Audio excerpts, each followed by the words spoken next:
Une écriture sainte a été envoyée à l'humanité il y a 14 siècles. Le Saint-Coran. Depuis le jour de sa révélation jusqu'au jour du jugement, il restera le seul et dernier guide pour l'humanité. Il y a d'innombrables preuves indiquant que le Coran est la parole de Dieu. Comme par exemple, ses qualités littéraires qu'aucun être humain ne peut imiter, le fait qu'il soit exempt de toute incohérence, et la manière avec laquelle il prédit le futur, et le fait qu'il contienne certaines informations cachées. Le Coran contient un autre miracle qui prouve qu'il est la révélation de Dieu. C'est le nombre remarquable de vérités scientifiques qu'il contient. Dans ce livre qui a été révélé il y a 14 siècles, d'innombrables exemples d'informations n'ont été découverts que par la technologie moderne.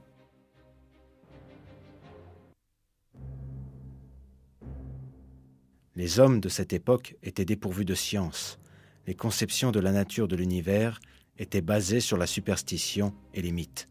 Par exemple, les Arabes supposaient que la terre était plate et que les montagnes soutenaient le ciel. Mais toutes ces croyances superstitieuses furent éradiquées avec la révélation du Coran. Le verset « Dieu est celui qui a élevé bien haut les cieux sans piliers visibles » invalide la fausse croyance des Arabes concernant le ciel. Le Coran contient des informations sur de nombreux sujets que personne ne pouvait connaître à l'époque, de la création de l'univers jusqu'à la formation de l'homme, de la structure de l'atmosphère aux équilibres sur Terre. Des découvertes scientifiques récentes ont montré à quel point ces informations sont miraculeuses.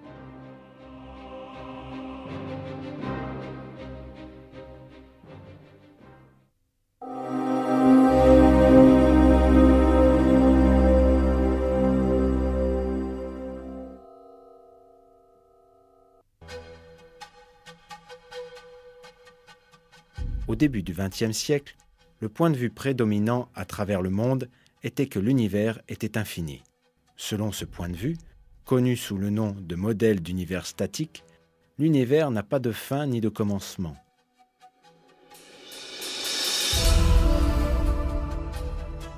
Cette idée domina le monde scientifique pendant de nombreuses années, jusqu'à l'apparition d'une preuve validant une théorie qui ébranlerait cette croyance erronée.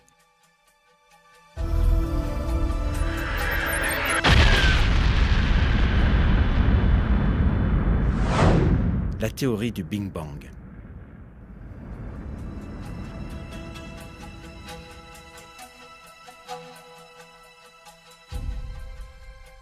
Cette explosion émana d'un seul point il y a quelques 15 milliards d'années, à partir du néant. L'univers entier, ainsi que les dimensions de l'espace et du temps, apparurent suite à cette explosion.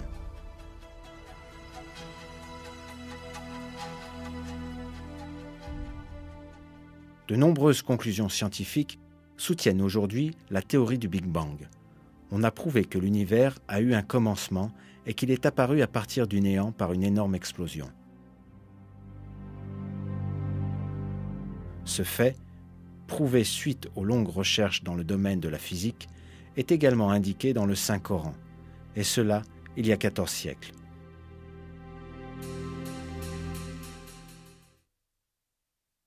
Créateur de cieux et de la terre à partir du néant.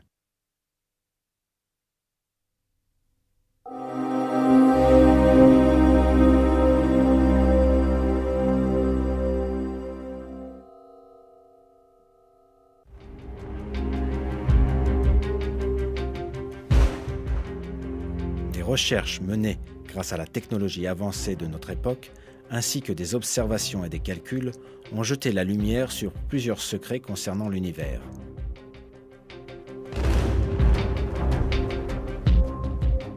Un de ces secrets est qu'il s'étend constamment.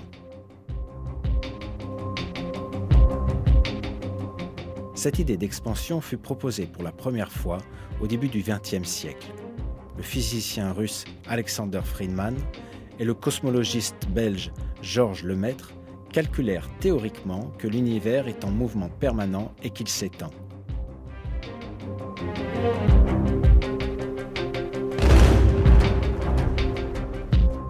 Ce mouvement fut confirmé par l'utilisation de données observationnelles en 1929. Pendant qu'il observait le ciel avec un télescope, l'astronome américain Edwin Hubble découvrit un fait surprenant.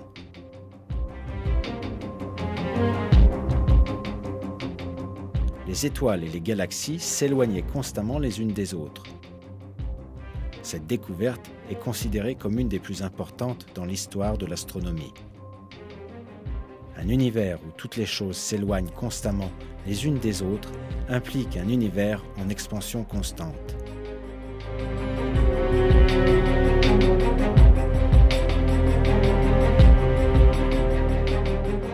Les corps dans l'univers sont comme des points à la surface d'un ballon que l'on gonfle. De la même manière que plus l'on gonfle le ballon et plus les points à sa surface s'éloignent les uns des autres, les corps célestes s'éloignent aussi les uns des autres au fur et à mesure que l'univers s'étend. Il n'y avait aucune technologie et aucune science de l'astronomie il y a 14 siècles quand le Coran fut révélé. Personne ne connaissait ce fait.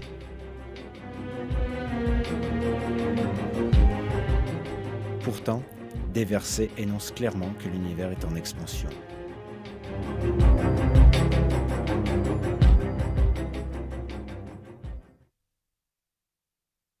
Le ciel, nous l'avons construit par notre puissance et nous l'étendons constamment dans l'immensité.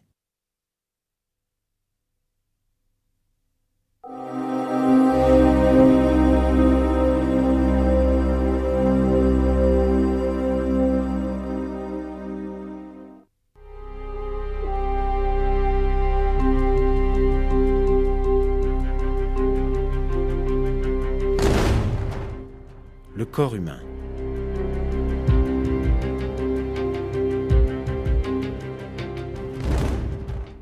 Une structure parfaite dont tous les détails n'ont pas encore été découverts.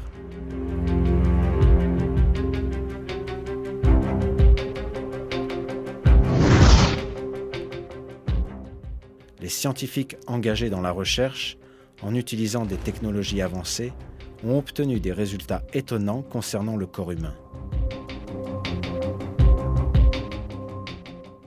Un de ces résultats concerne les tissus du corps. Les tissus vivants contiennent 26 éléments différents. 6 d'entre eux sont les plus communs. Le carbone, l'hydrogène, l'oxygène, l'azote, le phosphore et le soufre. Ces éléments fondamentaux représentent 95% du contenu de ces tissus. C'est une preuve scientifique importante de l'information révélée dans le Coran, la création de l'homme à partir d'argile. Car les briques de base qui composent pratiquement tout le corps humain sont présentes dans le sol sous forme libre ou composée. Le premier être humain a été créé par Dieu en façonnant de l'argile sous une forme humaine et en lui insufflant une âme. Cet événement miraculeux est décrit ainsi dans le Coran.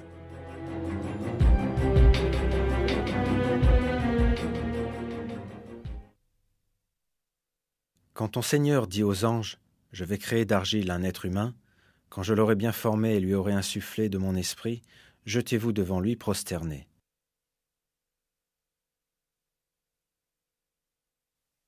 Dans un autre verset, Dieu nous dit « Nous avons certes créé l'homme d'un extrait d'argile. »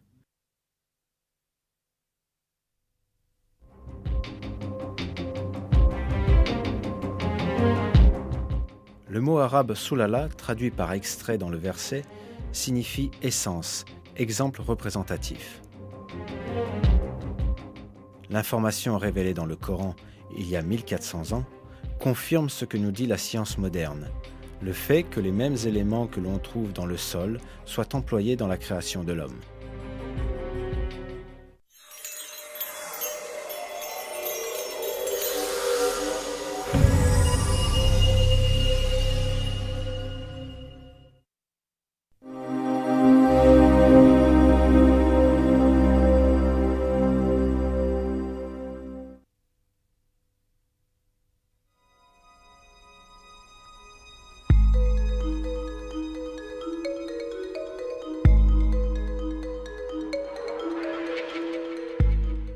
considérons maintenant tous les êtres humains qui ont vécu jusqu'à maintenant et ceux qui vivent aujourd'hui.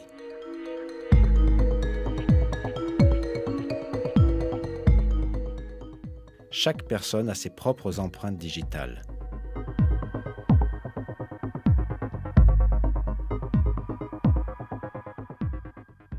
Même les vrais jumeaux qui partagent les mêmes séquences d'ADN.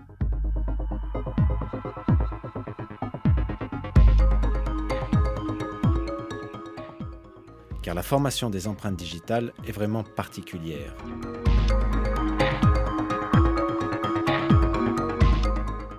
Les empreintes digitales atteignent leur forme finale avant la naissance et elles resteront les mêmes pendant toute la vie, à moins qu'une cicatrice permanente n'apparaisse. C'est pourquoi les empreintes digitales sont acceptées comme une preuve importante de l'identité, exclusive à leurs propriétaires. Les scientifiques n'ont découvert cette caractéristique importante qu'à la fin du XIXe siècle.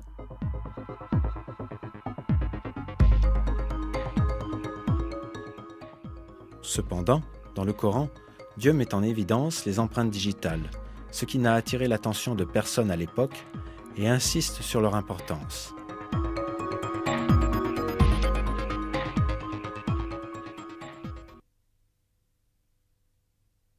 L'homme pense-t-il que nous ne réunirons jamais ses os? Mais si, nous sommes capables de remettre à leur place les extrémités de ses doigts.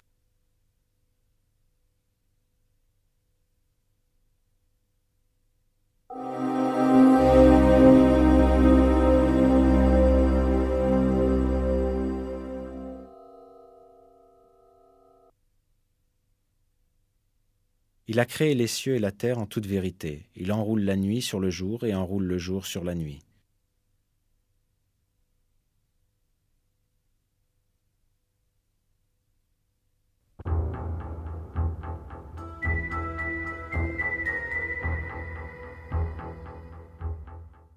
Le mot arabe qui est traduit par enrouler dans ce verset est yukavir.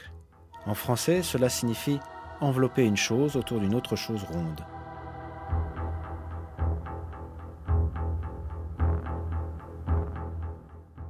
L'information donnée dans le verset concernant le jour et la nuit qui s'enroulent l'un sur l'autre inclut des données précises sur la forme du monde. Cela ne peut être vrai que si la Terre est ronde.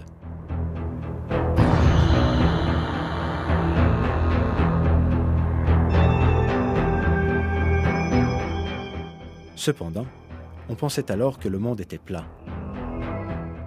Personne ne savait que la Terre était ronde.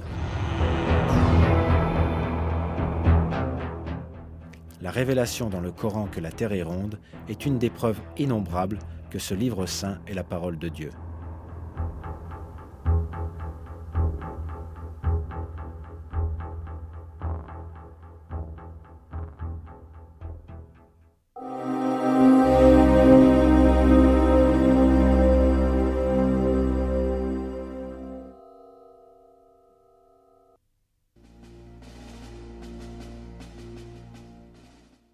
Un verset dans le Coran attire l'attention sur une caractéristique très importante des montagnes, la fonction de prévention des chocs dans la terre.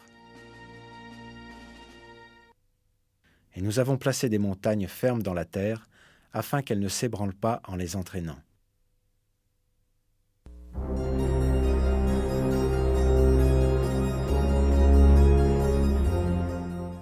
Et la géologie confirme aujourd'hui cette caractéristique des montagnes. Autrefois, on pensait que les montagnes étaient de simples protubérances s'élevant à la surface de la Terre. Cependant, au XXe siècle, les scientifiques ont réalisé que ce n'est pas le cas.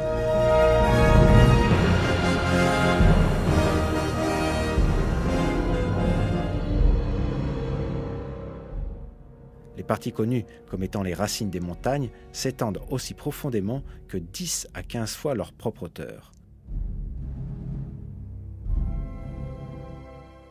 Par exemple, le mont Everest, dont le sommet culmine à environ 9 km au-dessus de la surface de la Terre, possède une racine profonde de plus de 125 km.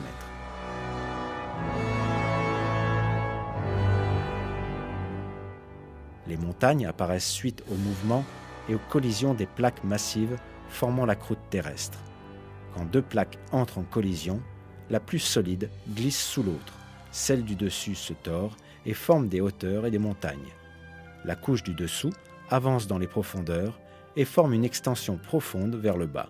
Ces extensions sont les racines des montagnes.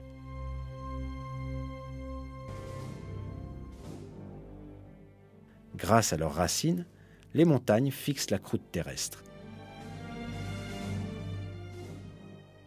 Par conséquent, elles empêchent tout glissement sur la couche de magma ou parmi les couches elles-mêmes, et elles empêchent également de grandes secousses terrestres.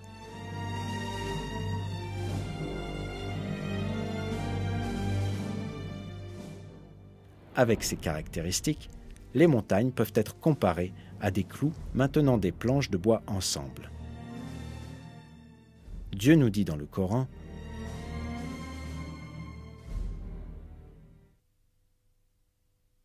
N'avons-nous pas fait de la terre une couche et placé les montagnes comme des piquets ? »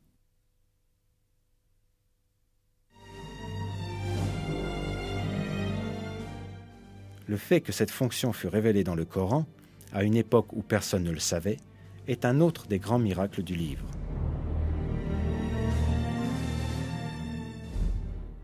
S'il n'y avait pas l'effet fixant des montagnes, le sol ne tiendrait pas à la surface de la terre, l'eau ne s'accumulerait pas dans le sol, aucune plante ne pousserait.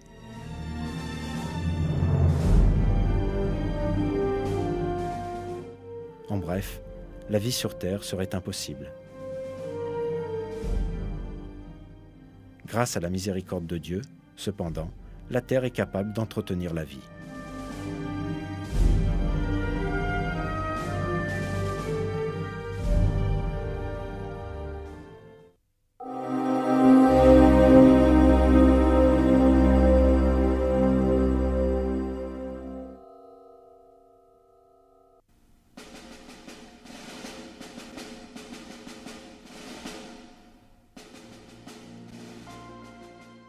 Le sperme voyage dans le corps de la mère jusqu'à ce qu'il atteigne l'ovule. Seul 1 millier de spermatozoïdes sur 250 millions arrivent à atteindre l'ovule.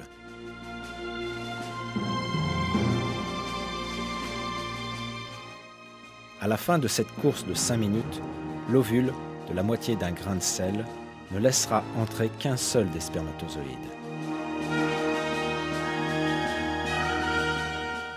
Cependant, cette découverte qui a été effectuée à notre propre époque révèle quelque chose qui était auparavant inconnu, à savoir que la substance de l'homme ne provient du sperme en entier, mais que d'une petite partie.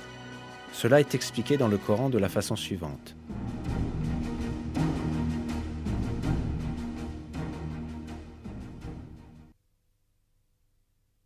L'homme pense-t-il qu'on le laissera sans obligation à observer ? N'était-il pas une goutte de sperme éjaculée ?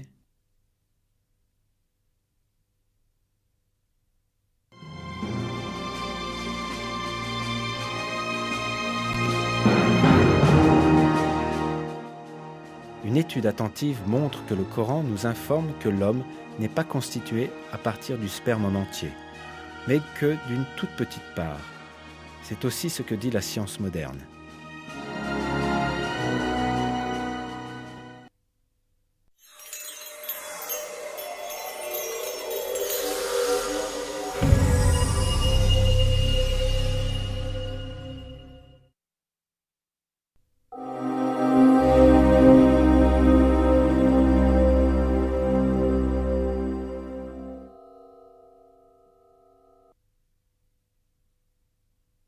Il vous crée dans les ventres de vos mères, création après création dans 3 ténèbres. Tel est Dieu votre Seigneur. À lui appartient toute la royauté, point de divinité à part lui. Comment pouvez-vous vous détourner de son culte ?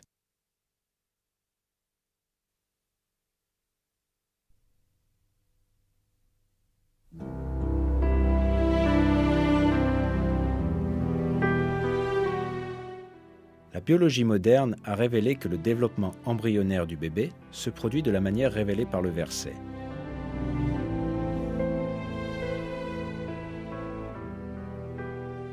L'expression 3 ténèbres indique que 3 régions sont impliquées dans le développement de l'embryon.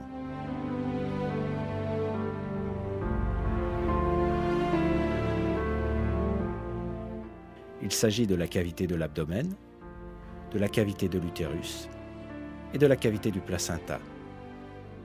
Il est également souligné dans ce verset qu'un être humain est créé dans l'utérus de la mère en 3 étapes distinctes. Dans l'embryologie humaine fondamentale, un texte de référence dans le domaine de l'embryologie, ce fait est énoncé de la manière suivante.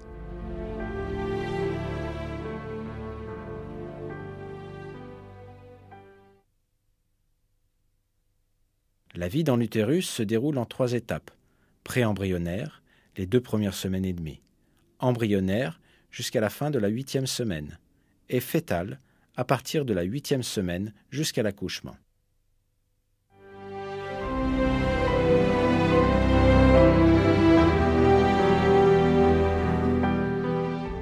Les données sur le développement dans l'utérus de la mère n'ont été disponibles qu'après des observations avec les appareils modernes. Pourtant, comme bien d'autres faits scientifiques, de façon miraculeuse, Dieu attire notre attention sur ces éléments dans les versets du Coran. Le fait que des données aussi détaillées et précises aient été données dans le Coran à une époque où les gens n'avaient que très peu d'informations sur les sujets médicaux est une preuve claire que le Coran est la parole de Dieu.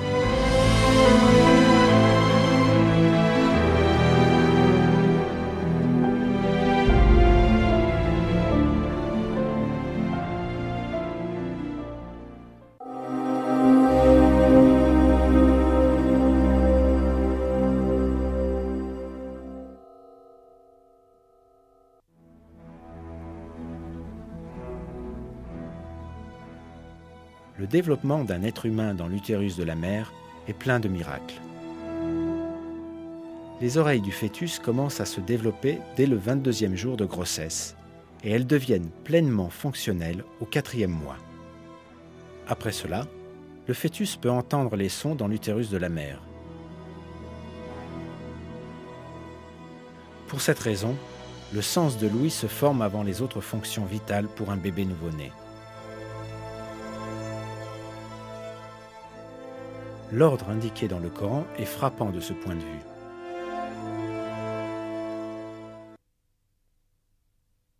Et c'est Dieu qui a créé pour vous l'ouïe, la vue et l'intelligence, mais vous en êtes rarement reconnaissant. Dieu vous a fait naître du ventre de vos mères, dénué de tout savoir, et vous a donné l'ouïe, la vue et l'intelligence. Peut-être lui en serez-vous reconnaissant.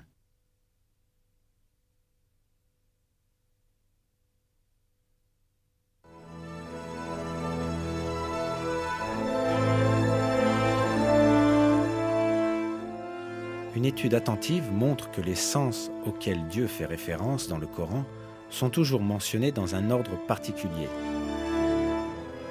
L'ouïe, la vue et l'intelligence.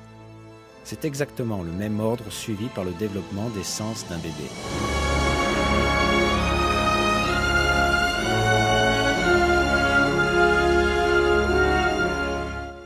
En bref, une des découvertes de la science moderne, l'ordre du développement des organes humains, est énoncé clairement dans le Coran.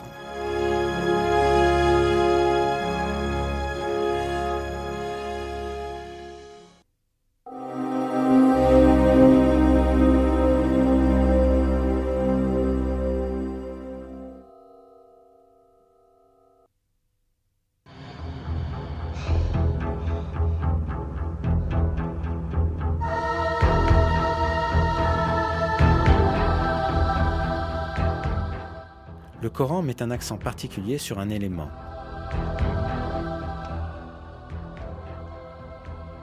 Le fer.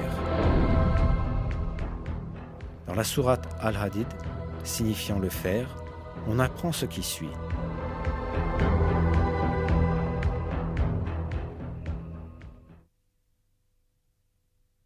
Et nous avons fait descendre le fer dans lequel il y a une force redoutable, aussi bien que des utilités pour les gens.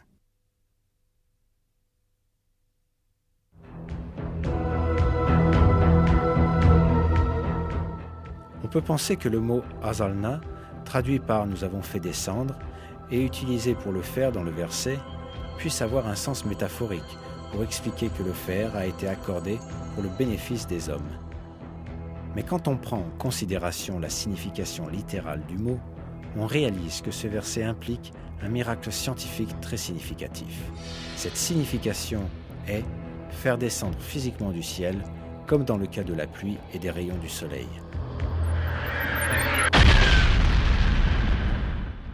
Les découvertes astronomiques modernes ont révélé que le fer que l'on trouve dans notre monde est venu d'étoiles géantes dans l'espace. Le fer sur Terre, mais aussi le fer dans le système solaire en entier, viennent de l'espace, puisque la température du Soleil est inadéquate pour la formation du fer. Le fer ne peut être produit que dans des étoiles plus grosses que le Soleil, où la température atteint quelques centaines de millions de degrés.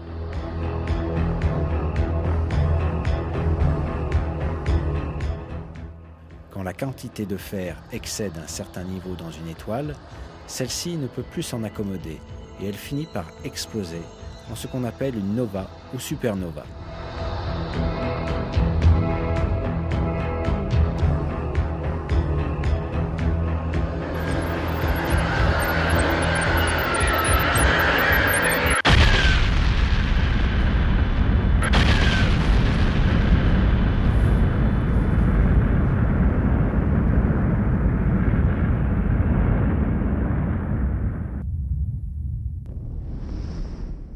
Ces explosions permettent la dispersion du fer dans l'espace. Tout le fer présent sur Terre provient de l'espace lointain grâce à ce mécanisme.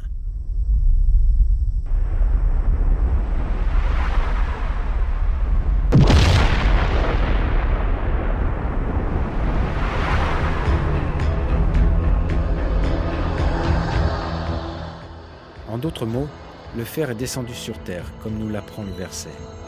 Il est clair que cette information n'a pas pu être établie au 7e siècle, quand le Coran fut révélé.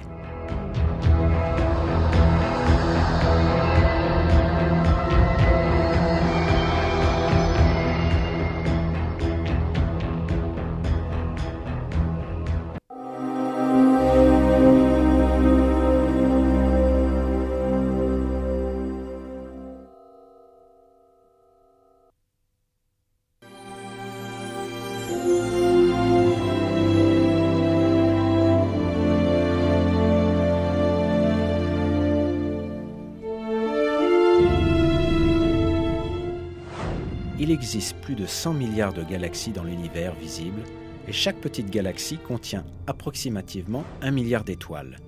De plus, chaque grande galaxie en contient plus d'1 trillion. Beaucoup de ces étoiles possèdent des planètes et un grand nombre de ces planètes possèdent des satellites. Tous ces corps célestes suivent des chemins et des orbites très finement calculés depuis des millions d'années. Les étoiles, les planètes et les satellites tournent tous autour de leur propre axe, et ils tournent également avec le système duquel ils font partie.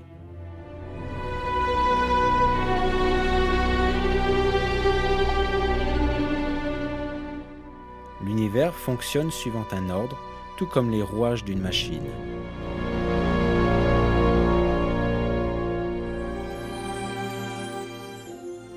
Le mouvement des corps célestes dans leurs orbites est basé sur un réglage très fin, à tel point que la moindre déviation dans leur chemin peut avoir des conséquences drastiques qui peuvent sonner la fin du système complet.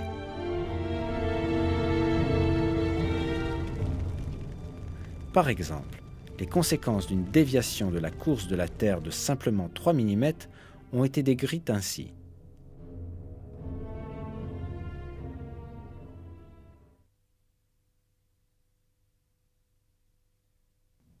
En effectuant sa rotation autour du Soleil, la Terre suit une orbite bien précise, de manière à ce que tous les 30 km environ, elle ne dévie que de 2,8 mm. L'orbite que suit la Terre ne change jamais, car même une déviation de 3 mm seulement provoquerait des désastres. Si la déviation était de 2,5 mm au lieu de 2,8 mm, alors son orbite serait plus élevée et nous serions tous gelés. Si la déviation était de 3,1 mm, on brûlerait.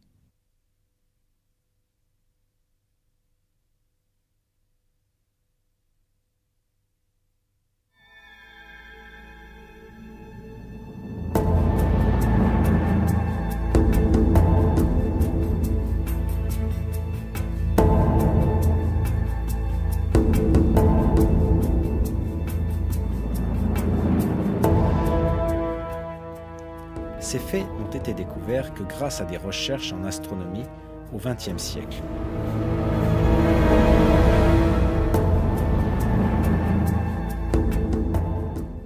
Pourtant, il a été révélé 14 siècles auparavant dans le Coran que les corps célestes tournent dans des orbites très précisément réglées.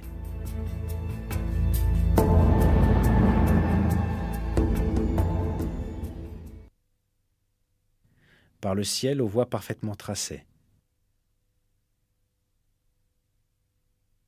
Dans un autre verset, nous apprenons ce qui suit. Et c'est lui qui a créé la nuit et le jour, le soleil et la lune, chacun voguant dans une orbite.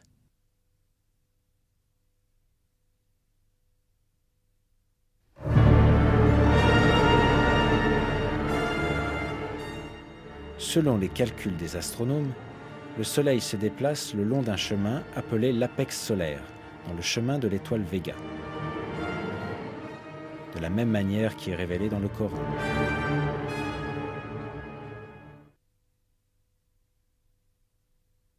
Et le Soleil court vers un gîte qui lui est assigné.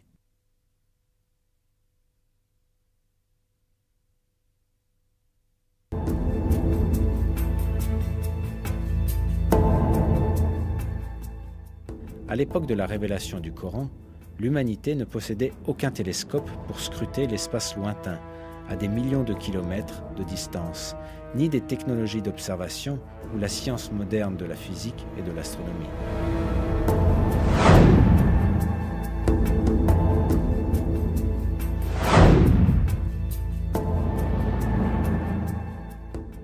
Par conséquent, il était impossible à cette époque de déterminer scientifiquement que l'espace était équipé de voies parfaitement tracées.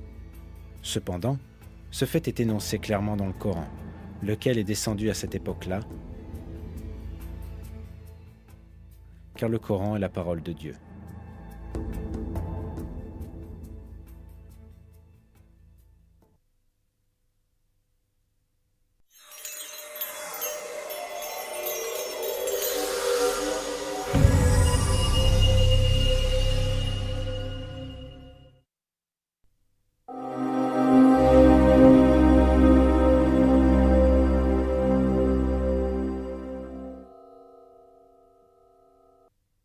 Par le ciel doté de retour.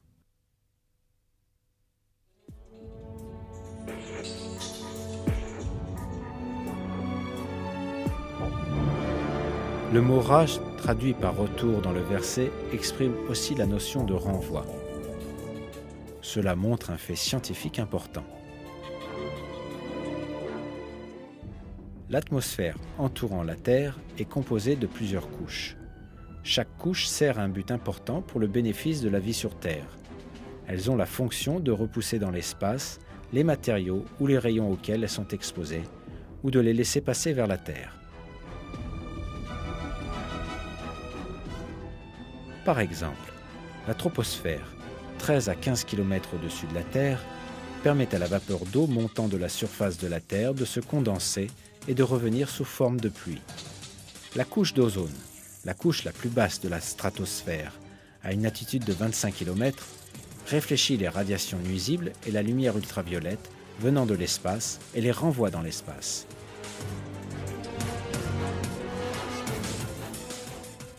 L'ionosphère réfléchit les ondes radio émises depuis la Terre vers d'autres parties du globe comme un satellite de communication passif. Ainsi, elle rend possible les communications sans fil, les émissions de radio et de télévision sur de longues distances.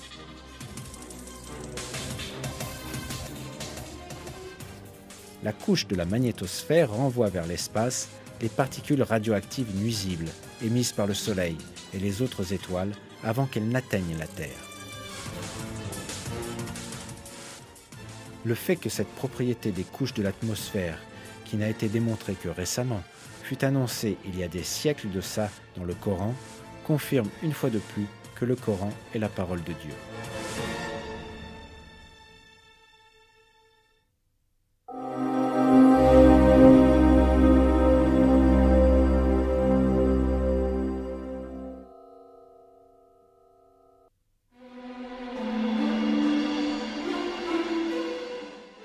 Les nuages peuvent donner l'impression, à première vue, que ce sont simplement de grands corps de vapeur flottant dans l'air, mais leur poids peut atteindre des chiffres très étonnants.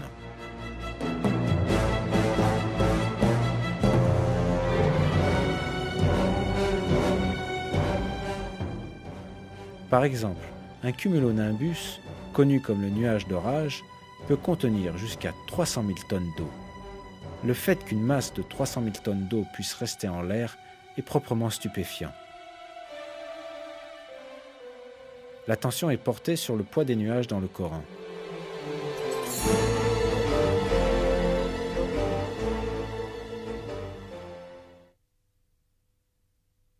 C'est lui qui envoie les vents comme une annonce de sa miséricorde. Puis, lorsqu'il transporte une nuée lourde, nous la dirigeons vers un pays mort de sécheresse, puis nous en faisons descendre l'eau, ensuite nous en faisons sortir toute espèce de fruits.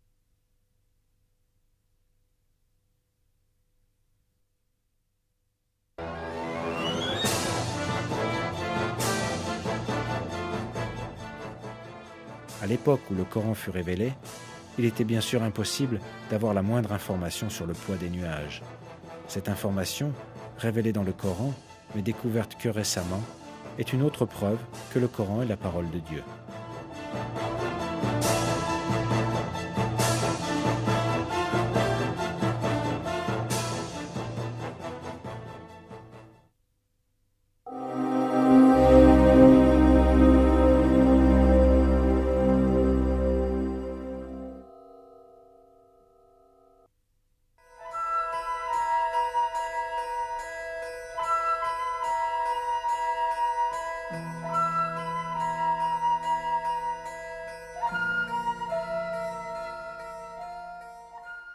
Dans les colonies d'abeilles où chaque abeille est affectée à une tâche spécifique, la seule exception concerne l'abeille mâle. Les mâles ne contribuent pas au nettoyage de la ruche, à la collecte de nourriture ou à la fabrication des rayons et du miel. La seule fonction des abeilles mâles dans la ruche est d'inséminer la reine. Les mâles ne possèdent pratiquement aucune des caractéristiques que possèdent les autres abeilles. Les abeilles ouvrières ont la responsabilité de toute la colonie. Elles ont plusieurs tâches: nettoyer la ruche, s'occuper des larves et des jeunes, nourrir les autres abeilles, rassembler des provisions comme le nectar, le pollen, l'eau et la résine, et les stocker dans la ruche. Bien que ce soient des femelles comme la reine, leurs ovaires ne sont pas matures. Cela les rend stériles. Les caractéristiques de ces créatures sont décrites dans la sourate An-Nahl du Coran, qui signifie l'abeille.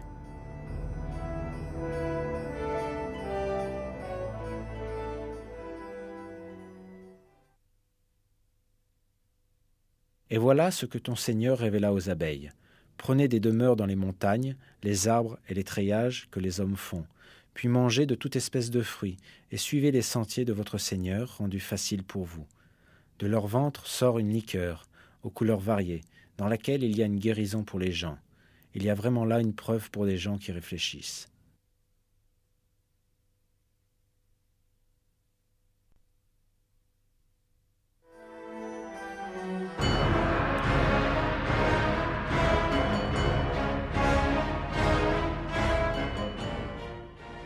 Ce verset contient un secret important qui ne peut être compris que grâce à la grammaire arabe. En arabe, il existe deux usages différents pour les verbes. En fonction de l'usage, il est possible de déterminer si le sujet est une femelle ou un mâle.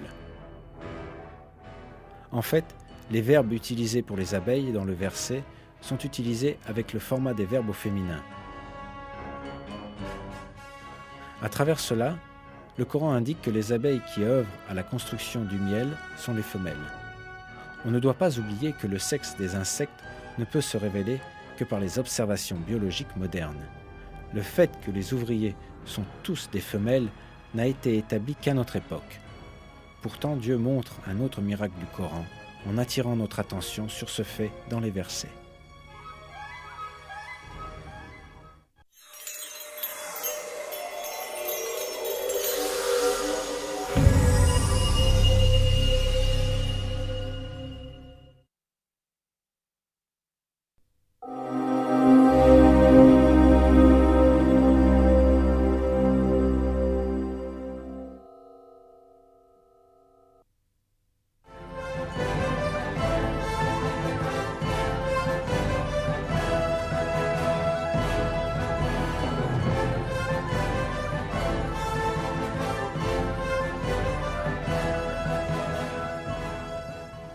Aujourd'hui, la relativité du temps est un fait scientifique prouvé. Cela a été révélé par la théorie de la relativité d'Einstein au début du XXe siècle. Jusqu'alors, on ne savait pas que le temps était relatif, ni qu'il pouvait changer selon les circonstances.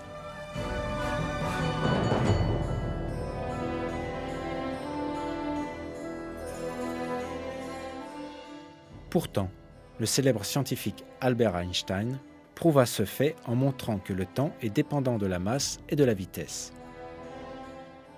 Pourtant, le Coran, révélé 14 siècles avant Einstein, possédait déjà l'information que le temps est relatif.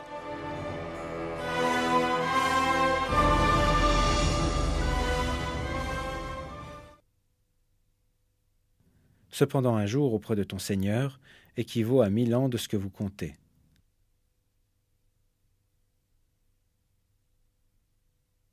Du ciel à la terre, il administre l'affaire, laquelle ensuite monte vers lui en un jour équivalent à 1000 ans de votre calcul.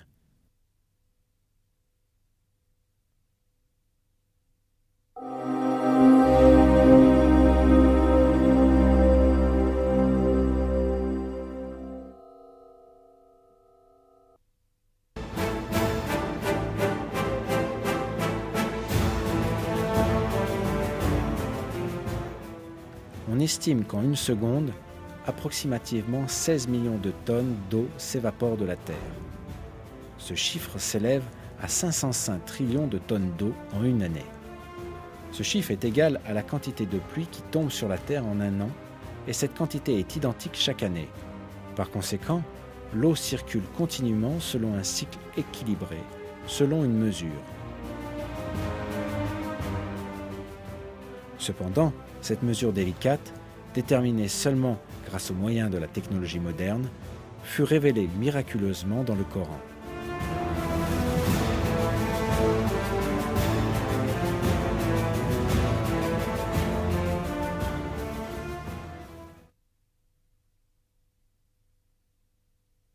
Celui qui a fait descendre l'eau du ciel avec mesure et avec laquelle nous ranimons une cité morte et aride, ainsi vous serez ressuscités.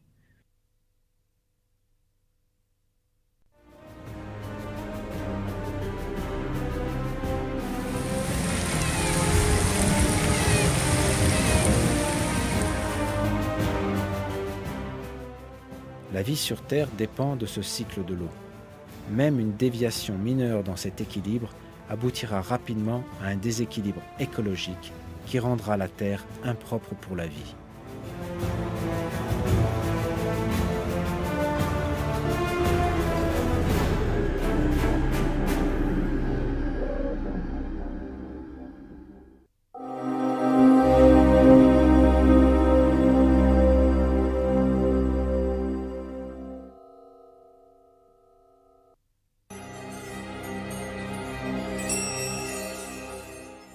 Révélé au 7e siècle, à une époque où les connaissances des hommes sur ce qui se passe au fond de la mer étaient très limitées, le Coran contient des informations importantes sur la structure de la mer et même sur les profondeurs des océans.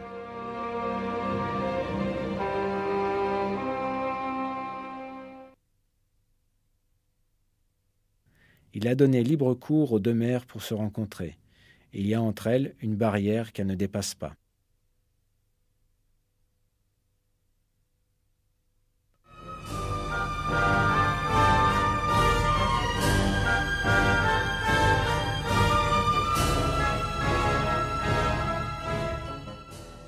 Cette propriété des mers, c'est-à-dire qu'elles se rencontrent et pourtant ne se mélangent pas, n'a été découverte que très récemment par les océanographes.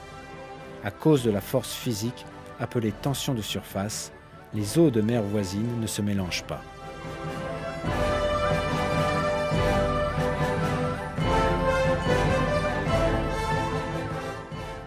C'est un autre miracle que, au cours d'une période où les connaissances en physique ou en océanographie étaient très réduites, et la tension de surface inconnue, cette vérité fut révélée dans le Coran.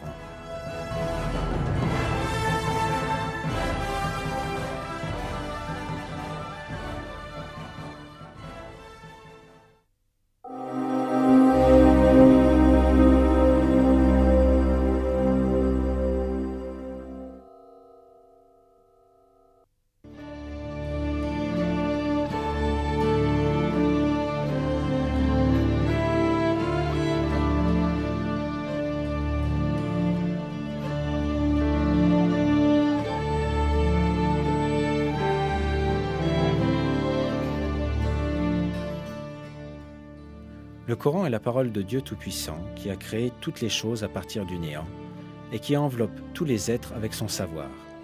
C'est pour ces raisons que ces faits qui n'ont été découverts par la science que très récemment apparaissent dans le Coran, envoyé il y a 1400 ans. Dans un verset, Dieu révèle cela à propos du Coran.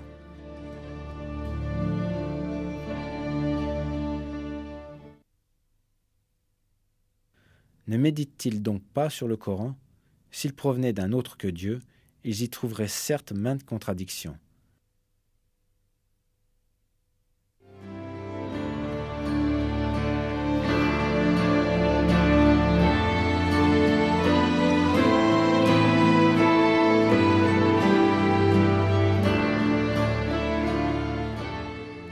Il n'y a aucune contradiction dans le Coran.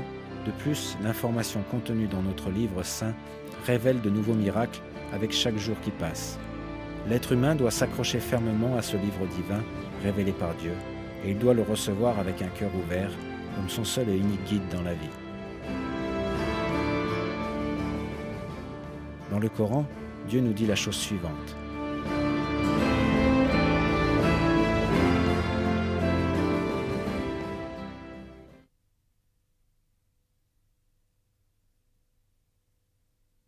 Et voici un livre béni que nous avons fait descendre. Suivez le don et soyez pieux afin de recevoir la miséricorde.